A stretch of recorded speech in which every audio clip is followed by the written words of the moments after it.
From the Matrix Home Solutions Studios, this is Chicago's Morning Answer on AM 560, The Answer. Listen to AM 560 The Answer online at 560theanswer.com, on the AM 560 mobile app, on your Alexa-powered smart speaker, and on TuneIn, iHeart, and on Odyssey.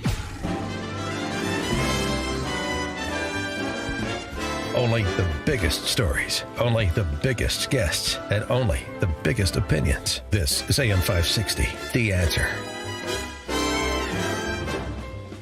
Ho, ho, ho! Merry Christmas. Oh, that's really bad. Pretty bad. Sounds like one of my United Faith mortgage spots that I cut. I have to cut another one of those today, Justin, before we leave. All right, Amy Jacobson here in for Dan Proft is the one and only Paul Vallis. Thank you for coming in. Thanks for having me. And as we've just been discussing about the vaccine passports for Chicago, little birdie told me that that's heading to Cook County. And I want to know if one restaurant owner, Jim Iuorio, might be following the rules there. Good morning, Jim. Welcome back to the show. Jim, by the way, is Amy, you think I'm going to answer that question on your radio show? Jim is an analyst for Fox Business and is going to give us the exclusive. So, Jim, are you all in Illinois?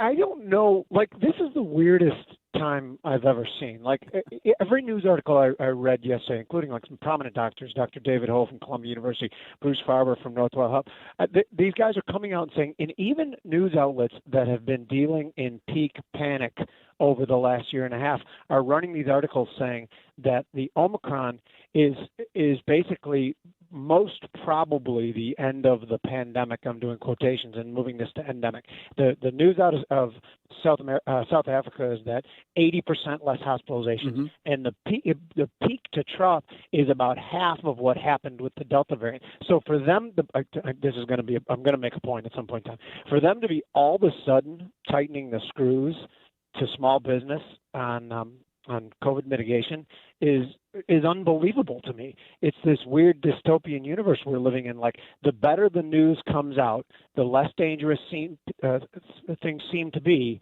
the more hard they're going to push back on us. At what point in time does this all break? This is crazy to me. By the way, can I run for office now that I didn't answer your question at all? Yeah, exactly. Good job. Way to be. That's good, right? I think you did. I think you did answer the question, and you're absolutely right. This is political. Well, who's going to kick a 5-year-old kid with their parents out of a restaurant? It's so cruel. Look, the COVID card won them the election. They've played the COVID card again and again and again. And look, if I'm presiding over a city that has a doomsday budget, because after the COVID money runs out, the city of Chicago is going to have to not only dramatically raise property taxes, but they're going to have to dramatically cut services. In other words, they're not going to fill all those cop vacancies. And where you have a crime pandemic that is killing kids at 20 times the rate of COVID, I want a diversion. I want to talk about something different. I want an opportunity to demonstrate how decisive I am. And I think this is political, but at some point it's going to exhaust people.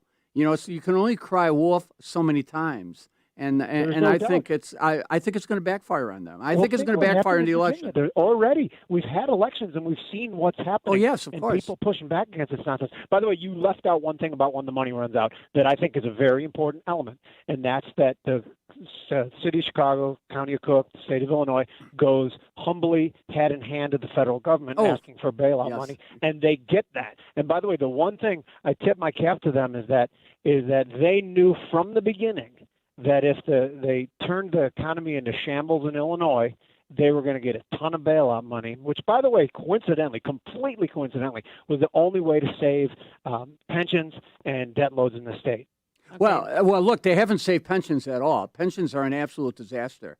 I mean, an absolute disaster. The only way to save them is if the federal government bails them out. Exactly. They're going to need another bailout. And, of course, Pritzker, despite what did the state get in total COVID money? I know the schools got I think total like $7.8 billion and $5 billion in new COVID money. But, they still didn't balance their budget this year. So at the end of the day, when the COVID money runs out, both the state and the city are on the verge of bankruptcy. And again, you're going to see it in either not either or. It's going to be a combination of dramatic increases in taxes and dramatic cuts in services. This is even 5 years ago. I would always argue that if the state of Illinois just happened by some dumb luck upon a gift of $100 billion on a Tuesday, by Thursday they would have spent $200 billion in an assumption that that was going to happen every week from now on. There is no possible way with the knuckleheads we have spending the money that they're ever going to kind of perform, prudently and wisely. Well, President Biden yesterday was saying, see, kiddies, there are toys on the shelves for Christmas, saying that the supply chain issue didn't affect Christmas.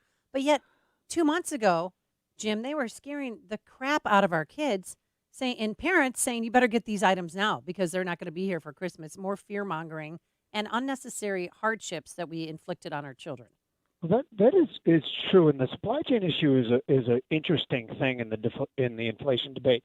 Is that you if you listen to Jay Powell and you listen to President Biden and the people on the left, they will blame all the inflation we've seen on supply chain issues, which is the height of nonsense. We've increased M2 money supply 40% just since the pandemic began. Home prices are up 13.9% year over year as of November, which is 31%.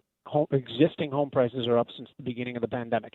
I don't to blame this on a supply chain when all the evidence is a mile high that it's a monetary issue. As Milton Friedman always said, inflation is always and everywhere a monetary phenomenon, meaning there's too much money that's created chasing too little stuff. And existing home sales are perfect things because it's a fixed quantity. And if you don't think this whole thing has been, and I know you asked about worrying the kids about getting toys, and I'm bringing it in the supply chain in more of a macroeconomic view, but to think that we're causing this inflation because of a supply chain it's a ridiculous message. It's just not the truth. Well, Senator Elizabeth Warren said, the companies are being greedy and that they're, capitalizing. Yeah, to me, I think there's a compliment. Your companies are supposed to be greedy. That's what they do. But the nonsense that she's come out against, I believe, the oil companies and the meat packing companies, grocery stores, all these. When inflation and prices are shooting all over the place, you have, as a business owner, you have no idea what's going to come next.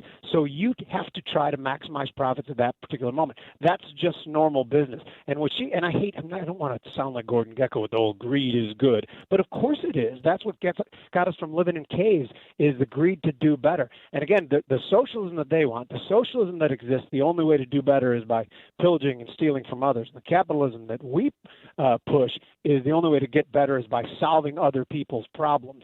And if they can't get past that, which, by the way, I have a buddy of mine who worked with Elizabeth Warren for 20 years, always says that this Elizabeth Warren is so foreign to him that prior to her going into politics, she was a relatively reasonable person who believed in the logical, proper fundamentals of macroeconomics. I don't know what's happened to her, but this is the craziest thing. It's obvious from the way she speaks that she wants to nationalize every major industry. And, all you have to do is read about 10 minutes of, Hayek's Road to Serfdom, and you know where that leads. And it's not a good place.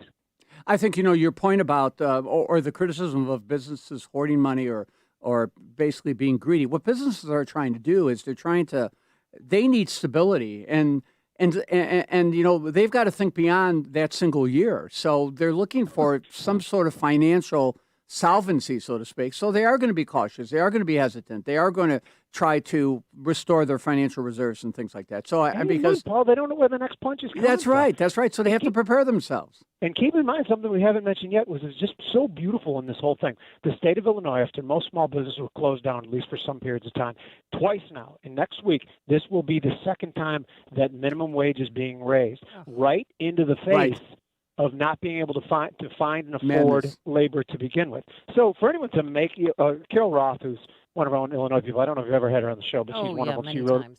Oh, good. I love Carol. And the book she wrote about the government's war on small business is so brilliant, and it's so incontrovertible. I mean, you look at the things that they do, it's not possible for them to make an argument that they're pro-small business. And if you listen to them, just recently they started coming out with a narrative about how they care so much about small business, so they know themselves what they've done, or else they wouldn't be addressing it that way. Yeah, I want to say very quickly, I mean, just as I pointed out that the COVID mitigations, particularly in most of these blue states, have really punished the poorest communities, particularly the black and brown communities, significantly. It's been the same thing on these economic mitigations. I mean, what industries do you think are being punished? Those industries that basically employ the poorest families, working families. In Chicago, overwhelmingly black and Latino families. I mean, this agenda is doing damage. This agenda is damaging that Democratic constituency.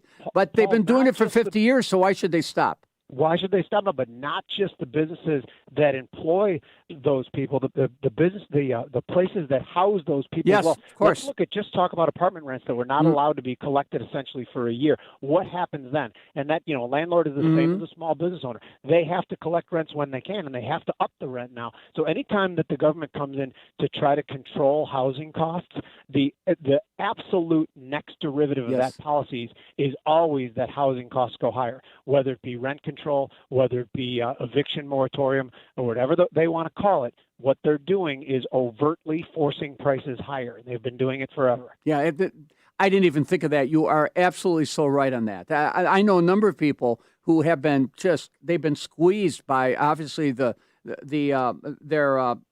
inability to raise rents. And what's going to happen once those caps are lifted? They're going to have to recover their losses. So you're right. Amen. I mean, it's punishes the poor. And it discourages new building and new supply. Oh my God, on. yes. Yeah. Absolutely. And that's every logical economist always, when the topic of rent controls come up, even what I would call liberal economists will say, oh yeah, it's a stupid policy. Even like a year before it's actually even approved and enacted, already builders start to move away. And I'm talking about Minneapolis obviously right now. Builders start to move away and not build, and it chokes the supply off, and it consequently and 100% absolutely makes rents go higher. There's no instance where rent control ever didn't make rents go higher, not lower. All right, we're going to have to leave it there. Jim Iuorio. Hey, did you have a Christmas party this year for your employees? At Brant's? Yeah. Brant's has been a Christmas party the whole time. Hey! Are you guys, all right, so tell us, are you guys open? open? Is you two. Get out there. Are you open? Are you closed on Christmas Eve, Christmas Day? We're closing tonight and then not opening again until Monday. Okay. We're letting our whole family, you can make a lot of money in this weekend having a restaurant, but our family, the families and the families of our employees, they want to see the employees too. So we're giving out our little Christmas bonuses to our employees and letting them spend some time with their family. I'll be there for that. Good for you. I grew up in the restaurant business, and it was in Christmas. We always gave our employees off on Christmas and New Year's Day. So. Yeah, I know. And a lot of people don't now, which I think is, I'm not going to say disgraceful. Everyone's got to run their business the way they run their business, but we give our employees off. Good for you. Yes. All right, Jim Iuorio, owner of Brant's. Have you ever been to Brant's? No. Oh, it's Why? so Well, you good. should change that tonight. Sorry. So you're open tonight, okay? We are, but I think till 9:30, and then we're closed. Okay. All right, I might stop by. Actually, Thanks for the invite. My Sure, Christmas my bling pleasure. sweater. All right, Jim Iuorio, owner of Brant's, an analyst for Fox Business. He joined us on our turnkey.pro answer line. This is Chicago's Morning Answer on AM 560. Merry Christmas, you filthy animal. The Answer. The Lou Dobbs Financial Report is brought to you by Signature Bank, helping local businesses succeed. Visit signaturebank.bank for your commercial banking needs. I'm Lou Dobbs. President Biden claims a supply chain crisis has been avoided, and they're masking up again at